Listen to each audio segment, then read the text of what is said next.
希望今天评图的时候不能再给平低了。上次评图平低了，可被领导好一顿骂呀。其实上次评图的时候，我也是跟着点评的，谁知道到最后怎么平低了？总结出2个原因：一，天太黑看不清；第2个原因，都怪压路机，是他把这个压下去的。如果他不压，这个块绝对不会低。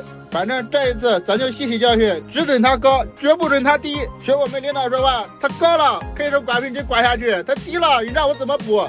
这话说的也是。这次咱深刻的认识到咱们自己的错误。俗话说得好嘛，挨打要立正。这次咱做错了，下一次咱们争取把错误再犯一次。上次咱们不是评低了吗？这次争取给他评高一点。所以说闹归闹，每一次我评图的时候，我就是兢兢业业的评的，但是谁知道呢？反正总归是评错了，反正就趁咱吸取教训吧。人哪有不犯错呢？还有句话说得好，常在后面走，哪有不湿鞋？偶尔的犯1次2次的小错误，这也是无关紧要的，丝毫不影响咱们开挖机的热情，丝毫也打击不了咱们这个挣钱的决心。人生就2个字，找钱。把这个手棒给它调完，咱们继续先去谈图。还好的是，今天这个车子它来的并不快。有可能是这个距离有点远，他们2个车子跑得有点慢，慢就慢吧，反正我在这里也能摸摸鱼。这一层还是老规矩，30公分厚，咱们摊的时候给它摊个大概，等会儿评的时候就好评了。我就说我们领导绝对不会让我轻易的在这摸鱼的，看又给我找点事儿做。哎，刚才那个水棒调完，这又来个水棒。你说一天天的怎么那么多水棒要钓啊？就不能让我好好的去摸个鱼吗？这个就是我上次挖好的沟槽，看现在塌的，我就想到时候再捞的时候怎么捞哦。这个放水棒那个地方再往里边去，那就是一个荷塘，这边也够不到，从前面电缆管那一边也够不到呀。反正到时候再说吧。这塌方塌的让我心碎呀！我估计这个到最后还省不了是我清，因为这个工地所有的管道大部分都是我挖的，我也好想在后面偷偷懒呀。这块清的时候真的好麻烦呀，就是不知道怎么清。不知道屏幕前的观众老爷们有什么好的方法，让我把这块给清完。看这个塌的，这边上也够不到耶。算了，不管了，当一天和尚咱撞一天钟。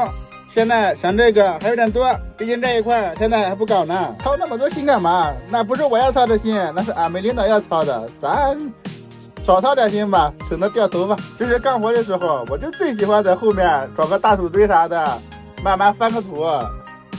跟这种有技术性的活太费脑子了，伤害脑细胞。就你说躲在后面翻个土，那多舒服呀，一不用费脑子，随便混混摸摸鱼，一天也就过去了。并且这个工资它也不少，你就说干得再好，你一天工资不也那么多吗？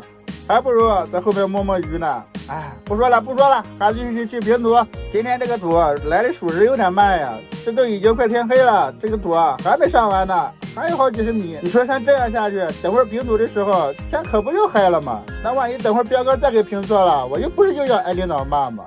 不怪我，谁让他每次评图的时候天都黑呢？可算是给到头了。我这个心呀放肚子一半了，趁这一会儿把这个图散好，赶紧去评。我这次评的时候啊，我可是按着点评的，看见我们前面那个白灰点了吗？我就按着点评，我就不信这次你还给评低了。我一边评着，我还一边拍着照，这以后这就是证据。下次我们领导再跟我说评低的时候，我把手机照片拿出来给他一看，你看我是不是全程都按着点评的？